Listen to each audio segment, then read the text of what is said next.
Bonjour à tous. Donc aujourd'hui, on se retrouve pour une vidéo avec une invitée de choix, le pasteur Rich Ferry, qui va venir nous parler du mouvement international des femmes de valeur.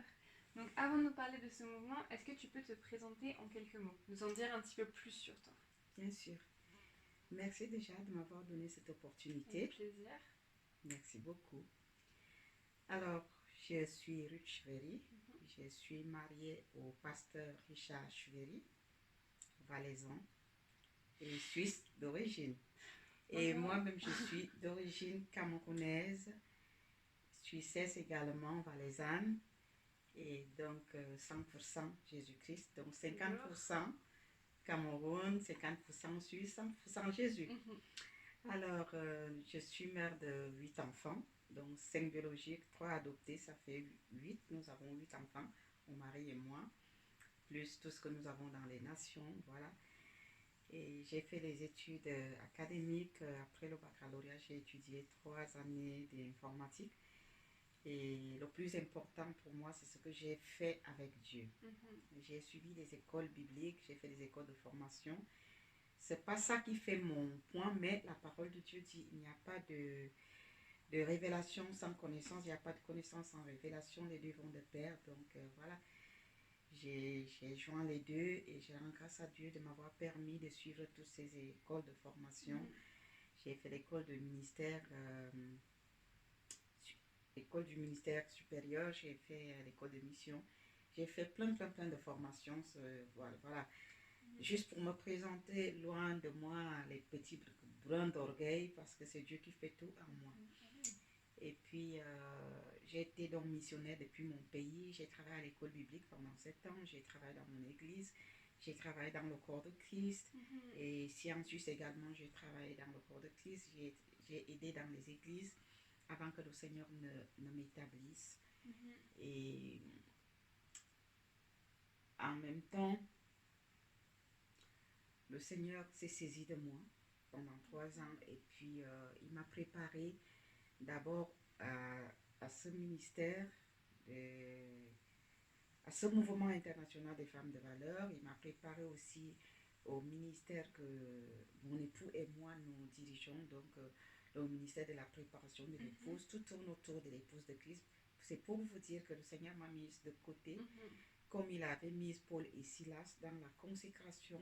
Il m'a beaucoup enseigné et il m'a dit, va aussi enseigner aux autres ce que je t'ai appris, parce qu'on ne peut donner que ce qu'on a. Donc, voilà à peu près ce que je pouvais vous dire. Je ne sais pas si j'ai répondu à votre question. Je suis donc visionnaire de ce mouvement international des femmes de valeur. D'accord. Donc, et j'habite à B. D'accord, ok. Parfait, merci pour la précision. Alors, justement, concernant ce mouvement des femmes de valeur, d'où est-ce que ça vient? Comment est-ce que c'est né? Voilà, comme je disais tantôt, le Seigneur m'avait mise de côté pendant 3 ans, bien que je le servais déjà à plein temps en tant que missionnaire. Et il m'a mise à part, il m'a dit, je vais t'apprendre les choses et tu auras à apprendre aux autres personnes. Je pensais que c'était par rapport au ministère de la préparation de l'épouse, mais non. C'était un autre département qui l'ouvrait dans mon appel.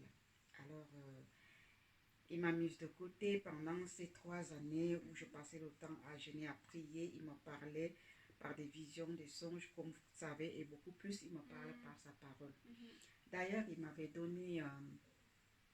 donné comme base, concernant le mouvement international des femmes de valeur, le psaume 68, verset 12. Si tu permets, je peux le lire. Bien sûr. Merci beaucoup. Parce que c'est important de baser sur la parole de Dieu tout ce qu'on exactement, fait, tout ce qu'on dit. Exactement, parce que tout ce que nous faisons, nous devons prendre appui sur la parole de Dieu. Et je vais prendre ma Bible dans le psaume 68 pour vous lire ce que le Seigneur m'avait dit. Alors, il m'avait dit, le Seigneur dit une parole et les messagères de bonnes nouvelles sont une grande armée. Voilà ce qu'il m'avait donné. Et à la base de ceci, il m'a il m'a révélé son armée, il m'a montré, il m'a révélé son armée et dans cette armée, il était devant avec un gros bâton, il avait les femmes qui le suivaient directement, il y avait les enfants et il y avait les hommes en dernière position. Et il m'avait dit, j'étais enrôlée dans cette armée et j'étais formée, tout ce que j'étais enseignée, va apprendre ça aux autres femmes. Et qu'est-ce qu'il m'avait enseigné? La vie de la sanctification à fond. À fond. Amen. Et oui, pas de compromis. Il dit, va apprendre ça aux autres femmes parce que quand vous allez vous tenir dans l'intercession, il y aura des attaques. Donc, si vous avez des trous dans vos murs, les serpents pourront entrer. Ça veut dire quoi? Ça veut dire que si nos vies ne sont pas correctes bibliquement, nous pouvons être atteints par les mauvais esprits. Et voilà, il m'a dit, je suis venue au monde par une femme et j'ai travaillé sur la terre, accompagné des femmes. Quand je mourais à la croix, les femmes étaient au pied de la croix. Je suis allée au tombeau, les femmes sont venues voir en premier. Et quand j'ai ressuscité, j'ai apparu en premier aux femmes. Et j'ai envoyé en premier les femmes d'aller annoncer que j'étais ressuscitée. Il a dit, j'aurais pu venir au monde par le biais d'un homme, mais j'ai choisi les femmes parce que je suis venue vous valoriser. La femme ayant été condamnée à cause de son péché à la croix au jardin d'Éden, n'avait plus sa valeur.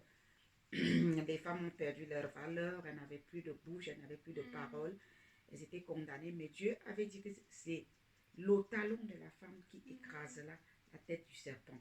Amen.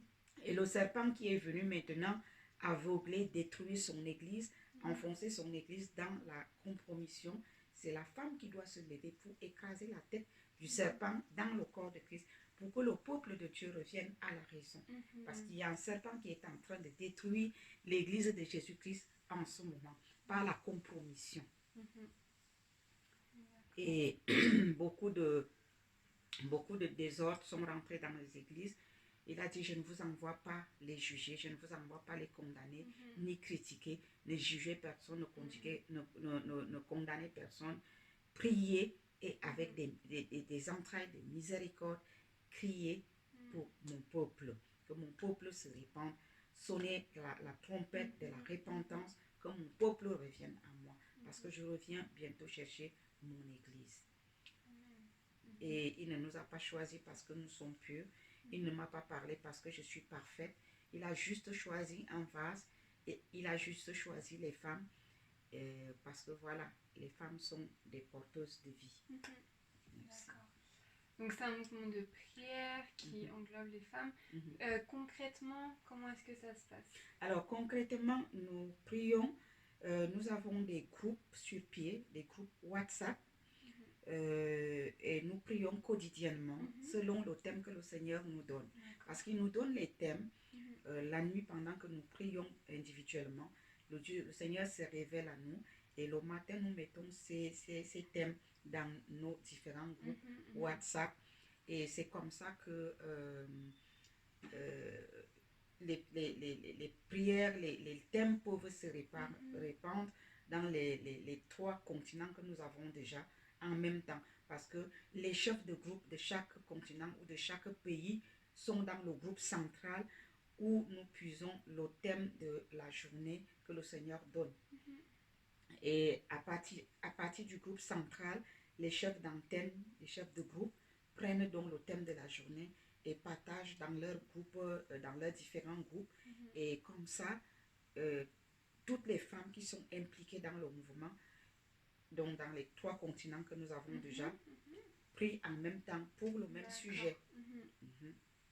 Donc il y a des groupes WhatsApp, est-ce qu'il y a des rencontres physiques? Oui, nous avons aussi des rencontres physiques, nous avons des rencontres mensuelles. Oui, les dates ne sont pas les mêmes, mais nous avons les rencontres mensuelles.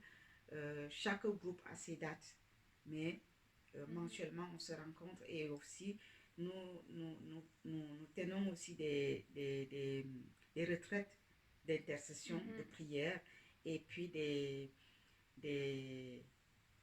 séminaires de formation pour l'intercession parce que nous n'avons pas que des femmes mûres dans le groupe, nous avons je souligne ici, un autre groupe euh, joue le rôle comment on dit, nous évangélisons aussi. Donc, dans le groupe, nous n'avons pas que des personnes mûres. Voilà, donc il faut former ces nouvelles personnes. Donc, il faut leur montrer comment gêner, comment prier. Et voilà, porter aussi leurs problèmes. Parce que si on n'est pas bien, on ne peut pas intercéder pour les autres. Voilà, On ne peut pas donner ce qu'on n'a pas. Donc, nous prenons soin déjà de ces femmes. Et ensuite, nous leur apprenons comment intercéder. Okay. Et j'ai entendu dire qu'il y a quelque chose qui se prépare. Oui, effectivement. Je profite ici pour expliquer que nous ne faisons pas seulement des rencontres WhatsApp, YouTube, Facebook et autres, mais aussi chaque année, nous avons des grandes rencontres à l'international pour la prière, pour l'intercession du corps de Christ dans les nations. Alors cette année, précisément, nous avons cette rencontre au mois d'octobre, les 24, 25, 26 et 27 octobre, à la rue centrale 3, numéro 3B, à B, ici en Suisse. Alors cette grande rencontre, ce sera pour prier pour l'Église de Jésus-Christ revienne à la raison, c'est-à-dire que Jésus-Christ soit au centre de l'Église et non pas l'actualité, non pas la vie de ce monde, non pas la compromission, parce que l'Église aujourd'hui, elle s'est compromise d'après ce que le Seigneur m'explique. Parce que moi, je ne suis pas partout pour savoir ce qui se passe, mais il me montre les choses, pas à moi seul, beaucoup de personnes dans le groupe qui se révèlent à nous. Donc, cette rencontre, je profite pour inviter les serviteurs de Dieu, les servantes de Dieu, tout le peuple, chrétien ou pas chrétien, venez à cette rencontre. Nous avons beaucoup d'informations à vous communiquer parce que le Seigneur, il nous a demandé de transmettre certains messages. Alors, nous ne pouvons pas continuer à garder ces messages. C'est l'opportunité que nous a donnée au cours de ces 3 jours en octobre pour publier au plus large possible les messages du Seigneur. Le cri de son cœur. Dieu voudrait que son église revienne à lui. Parce qu'il avait promis à Dieu le Père une église sans tache ni ride. Une église sainte et irréprochable. Donc comment faire? Le comment faire, c'est lui qui a la solution. Et les clés qu'il nous a données, nous aimerions les partager pendant cette convention. D'accord. Ok. Et donc, à toutes les femmes qui regardent cette vidéo, pourquoi est-ce qu'il faudrait qu'elles se joignent au mouvement des femmes de valeur? Alors, toutes les femmes qui regardent cette vidéo devront se joindre à nous. Enfin, c'est notre souhait. On n'impose à personne parce que Dieu lui-même, il n'impose rien à personne. Tout simplement parce que nous devons manifester notre gratitude. Nous le savons très bien que même dans la vie quotidienne, la vie sociale de ce monde, la femme a de la peine, la femme rampe pour trouver sa place. D'abord, vous ne pouvez pas, enfin, Dieu ne peut pas démentir ce que je dis, parce que si aujourd'hui on trouvait des organismes mis sur pied pour défendre les droits des femmes, c'est pour dire quelque part que la femme est un peu, comment dire, elle se sent un peu délaissée. Mais Dieu a dit non, vous n'êtes pas délaissés chez moi. Je vous donne de la valeur. Devant mes yeux, vous avez de la valeur. On vous a jugé, on vous a condamné, on a dit que vous avez péché au jardin d'Éden, vous ne méritez pas le salut, ainsi de suite, ainsi de suite. D'ailleurs, il y en a qui, jusqu'à présent, prêchent que la femme, qui enseigne que la femme ne peut pas prêcher. Or, Jésus-Christ est venu nous libérer de ça. Donc, il est venu nous valoriser, il nous a donné la valeur. La femme aujourd'hui peut prêcher, la femme aujourd'hui peut enseigner, la femme aujourd'hui peut rendre ministère, c'est grâce à Jésus-Christ. Mais beaucoup sont restés fichés sur la faute que la femme avait commise, mais refusent de voir le pardon de Dieu et son amour envers la femme. Et d'ailleurs, beaucoup citent, je veux profiter ici pour parler de ça. Il y a une de mes vidéos qui parle de ça aussi dans YouTube, où j'explique ce que Jésus-Christ, que je vais dire là maintenant, l'une des raisons, le Seigneur appelle les femmes, et que je profite pour dire à toutes les femmes de se joindre à nous. Soyons reconnaissants. Les hommes de Dieu, certains citent cette parole qui se trouve dans Timothée, que la femme ne peut pas enseigner. Mais ne cite pas la suite de ce verset qui dit que néanmoins la femme sera sauvée si elle devient mère. Ça veut dire quoi? D'après Paul, si la femme ne devient pas mère, elle ne peut donc pas être sauvée. Or, Jésus-Christ nous a enlevés de cette condamnation. Mère ou pas mère, Jésus-Christ accorde librement le salut. Amen. Il suffit d'ouvrir ton cœur. Le salut n'est pas limité à l'enfantement. Or, dans ce passage qui condamne la femme à ne pas enseigner, il est dit que néanmoins la femme sera sauvée en devenant mère. Donc, Jésus-Christ nous a ôtés de cette condamnation et il nous a valorisés. Femme, vous qui m'écoutez en ce moment, ne serait-il pas merveilleux, magnifique, parfait, d'être reconnaissant envers notre Seigneur qui a reconnu notre valeur, qui nous a donné de la valeur? Alors je vous invite, là où vous êtes, là où vous nous écoutez, à vous lever et à vous joindre nous dans ce mouvement. Amen. Amen. Et donc justement, comment est-ce que on peut te contacter pour en savoir plus, si on a des questions, ou alors pour rejoindre ce mouvement? Voilà. Alors, vous pouvez consulter notre site www.mivac.com. Nous avons une chaîne YouTube aussi, Mivac. Si vous ne retrouvez pas vite Mivac, vous tapez comment entrer dans l'intimité de Christ. Vous allez nous retrouver. Nous avons une page Facebook, Femmes de valeur en Christ. Et tout autour, vous allez voir ce magnifique logo avec les mains des femmes de toutes les couleurs tout autour. Femmes de valeur en Christ. Et nous avons une adresse email Éphésiens 527@gmail.com. Donc, vous pouvez nous joindre, nous sommes joignables, nous vous attendons. Merci beaucoup. Je mettrai toutes ces façons de la rejoindre dans la barre de description. Merci. Donc, merci beaucoup pour ton temps et toutes ces choses que tu nous as expliquées. Oui. Est-ce que tu aurais un dernier mot que tu aimerais partager? Oui, avec bien nous? sûr. Merci, Anna. J'aimerais partager quelque chose ici.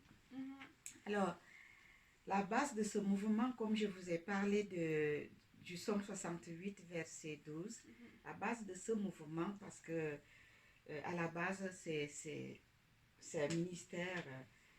Alors, pour préparer l'épouse de Christ, je vais vous dire la base de ça, c'est Éphésiens 5, verset 27, qui dit « Afin de faire paraître devant lui cette église glorieuse sans tache, ni ride, ni rien de semblable, mais sainte et irrépréhensible. » Je souligne ici que le Seigneur Jésus-Christ avait promis à Dieu le Père une église glorieuse, sans tache, ni ride, ni rien de semblable, sainte et irréprochable. Et cette église, donc, glorieuse, c'est qui? C'est vous, c'est moi, c'est toi, c'est moi, c'est nous tous ensemble dans le corps de Christ, dans les nations. Mais cependant, cette église s'est prostituée avec d'autres dieux, d'autres doctrines. L'église s'est refroidie, elle est devenue tiède, voire même endormie. Et c'est ainsi donc que toutes sortes de doctrines est rentrée maintenant dans l'église et l'église a été polluée. C'est pourquoi Jésus-Christ est venu nous saisir, nous les femmes, pour que nous puissions intercéder, pour que l'ordre revienne dans l'église, que Jésus-Christ soit au centre de son église, que la sainteté soit au centre de l'église. S'il m'a mise à part dans la sanctification, il aimerait que son église se sanctifie.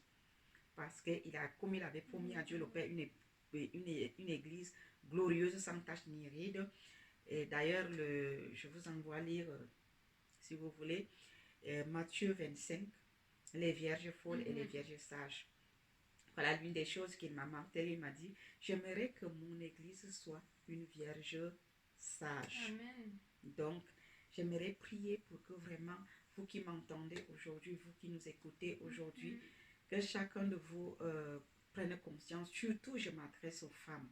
Nous n'avions pas de valeur, que ce soit dans ce monde ou dans l'église. Mais grâce à Jésus-Christ, nous avons une bouche aujourd'hui, nous avons une voix aujourd'hui et nous pouvons parler. Soyons reconnaissants, levons-nous ensemble et servons l'Éternel notre Dieu. Intercédons pour nous, pour nos familles, pour nos amis, pour le corps de Christ, pour que nous soyons prêts. Parce que si la trompette sonne aujourd'hui, il faudrait que nous soyons à mesure de rencontrer le Seigneur dans les airs. Père éternel, Dieu Tout-Puissant, Dieu d'amour, de bonté, de miséricorde, Papa, nous te rendons grâce parce que tu n'es pas un Dieu de condamnation. Tu n'es pas un Dieu qui nous condamne. Tu nous aimes dans ton amour. Et dans cet amour, Père, tu ne voudrais pas que nous demeurions dans le péché. Tu ne voudrais pas que nous demeurions, Père, dans la révolte, dans la rébellion, dans l'ingratitude, dans la désobéissance. Seigneur, tu aimerais que nous soyons transformés.